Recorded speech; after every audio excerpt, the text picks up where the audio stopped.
CBSE बोर्डाच्या विद्यार्थ्यांसाठी मोठा बदल जाहीर करण्यात आला आहे।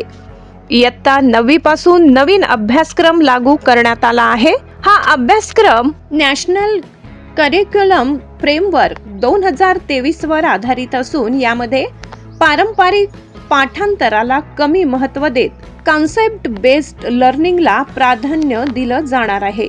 मात्र या बदलासोबतच एक मोठी अडचण समोर आली आहे। अनेक शाळांमध्ये नवीन पाठ्यपुस्तकांची कमतरता जाणवत आहे।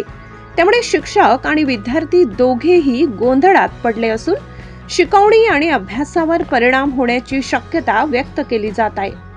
एकीकडे शिक्षणात आधुनिक बदल होत असताना दुसरीकडे अंमलबजावणीत अडचणी दिसून येत आहेत। हा बदल विद्यार्थ्यांसाठी किती फायदेशीर ठरेल हे येत्या काळात स्पष्ट होणार आहे। तुमच्या मते हा बदल योग्य आहे का? कमेंटमध्ये नक्की सांगा।